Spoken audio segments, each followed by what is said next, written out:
Hello friend, সবাই কেমন আছো? আশা করি অনেক ভালো আছো। দেখো, এখানে আমি সকাল সকাল ঘুম থেকে উঠে এরম একটা ছোট্ট বুলবুলি পাখির বাচ্চা আমার ছাদে দেখি। আমি জামা কাপড় মেলতে গিয়ে দেখলাম এই ছোট্ট বুলবুলি পাখির বাচ্চাটা ঝিমোচ্ছে। দেখে তো আমি খুব খুশি হয়ে গেলাম। প্রথমে ভাবছিলাম ছাতারে পাখির বাচ্চা, কিন্তু না, এই বুলবুলি পাখির বাচ্চাটা নিয়ে জেঠুর কাছে, মনুদার কাছে, সবার কাছে দেখাতে গিয়ে সবাই বললো না, এটা বুলবুলি পাখির বাচ্চা। তো আমি বাচ্চাটা রেখে দিলাম। দেখলাম তার মা বাবা, মানে তার সপরিবারে এসে তাকে ক্যাঁ ক্যাঁ ক্যাঁ করছে। দেখো বাচ্চাটা কতটা ছোট, আর আমার মাথা তো পুরো ঝাঁকড়া হয়ে আছে, বুঝতেই পারছো, সবে ঘুম থেকে উঠেছি।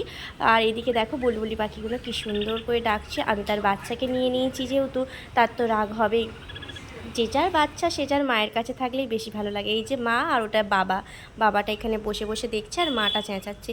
কি সুন্দর লাগছে না এদের এই পরিবেশটা। আর এখানে দেখো বাচ্চাটা কতটা ছোট। মেঘলা ওয়েদার, জানি হয়তো বেলার দিকে রোদ হবে, তাই অনেক জামা কাপড় কাচাকুচি করেছি। ছাদে মেলতে এসেই কিন্তু এই পাখির বাচ্চাটাকে দেখেছিলাম। দেখো কি ভালো লাগছে, তাই না? আর এই দিকে আমি পাখিদের দেখতে দেখতে কখন যে সময় চলে যাচ্ছে, দেখো কতটা সুন্দর লাগছে এই বুলবুলি পাখিগুলো।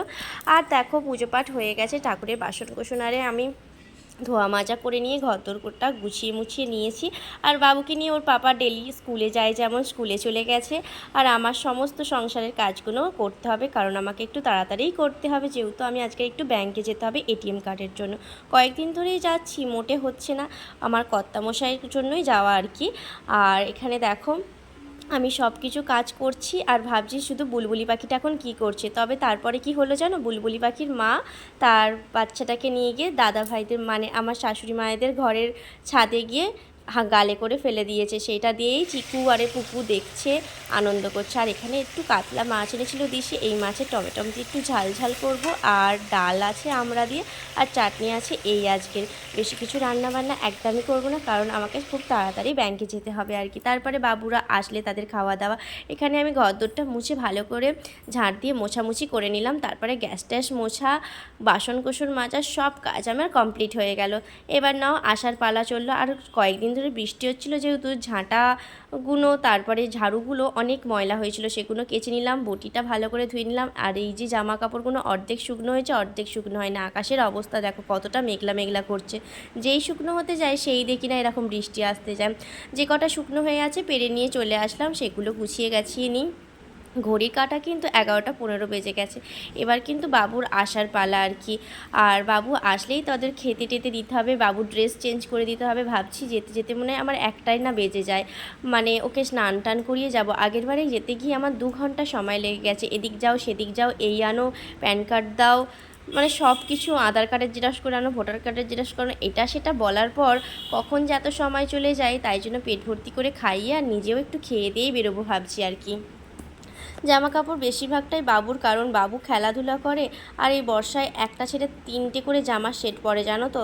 আর কাচাকুচি করে মানে ভিজে যায় আর কি। আর কাদা কাদা লাগায়, সেই কারণেই আর কি শুকনো হতে চায় না। বাচ্চাদের জামা কাপড় হয়তো একটু পরিমাণে বেশিই লাগে, আর স্কুলে গেলে তো মনে হবে যেন হাল করে এসেছে।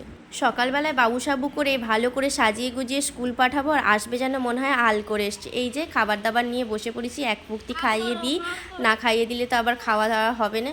মুখটার অবস্থা দেখেছো, মনে হচ্ছে কাদের বাড়ি হাঁড়ি মারতে গিয়েছিল, মানে কাদের বাড়ি কালি হাঁড়ির ভাত খেতে গিয়েছিল। কোথা থেকে কাদা টাদা লাগিয়ে এনেছে। আর দেখো জেঠুদের কাছে কত সুন্দর বড় একটা কাঁঠাল হয়েছে। তো জেঠু পেরে রেখেছিল, নুন দিয়ে রেখে দিয়েছে, ভেবেছে আজকে পেকে যাবে। তো উনি কাটতে বসে গেছে, কিন্তু জানো তো দুর্ভাগ্যবশত আজকের এই কাঁঠালটা একদমই কাঁচা, পাকেনি। তবে কাঁঠালগুলোর কোয়াগুলো কিন্তু খুব খাজা খাজা হয়, খুব মিষ্টি হয়। তো কাঁঠাল পাকেনে দেখে চলে এলাম, কাঁঠাল কাটা আর হলো না। আর আমি আমার বাড়ি গেট টেট দিয়ে নিলাম, সাজুগুজু করে নিলাম।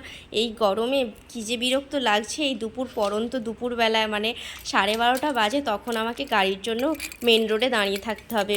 আর কি করা যাবে, বাবুকে নিয়ে চললাম আমি আর পুকুসোনা। মাকে ডাকছিলাম চাবিটা দেওয়ার জন্য, মা মনে হয় জেঠিমাদের বাড়ি গেছে, তাই খোঁজাখুঁজি করছিলাম আর কি।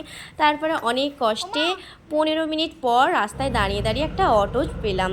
প্রথমে ধারে বসেছিলাম, তারপরে এই যে মাঝখানে একটু বসার জায়গা পেলাম। পুকুকে নিয়ে ব্যাংকে চলে এসেছি, একটু এসির হাওয়া খাচ্ছি। আর ব্যাংকের ম্যানেজার সাহেবের রুমে ঢুকতে হয়েছিল, ম্যানেজার সাহেব কাজ করছিল আর আমিও ওনার একটু ভিডিও করে নিলাম।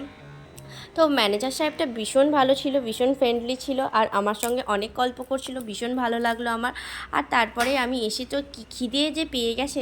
তবে হ্যাঁ, তোমরা হয়তো ভাববে এত ভাত কেন খাচ্ছি, আমার পুকুসোনা আর আমি এক থালাতেই ভাত খাই, সেই কারণে আর কি। অর্ধেক খেয়ে নিয়েছে, অর্ধেক রয়েছে, তাই অল্প অল্প খাবার রয়েছে, দেখতেই পাচ্ছ। আর আমার ভিডিওগুলো তোমার কেমন লাগে সেটা কিন্তু কমেন্ট করে জানাতে ভুলো না। আর অবশ্যই ভিডিওগুলো দেখে একটু লাইক করো, আর যারা ফলো বা সাবস্ক্রাইব করনি অবশ্যই ফলো সাবস্ক্রাইব করে দিও। থ্যাংক ইউ বন্ধুরা, ভালো থেকো।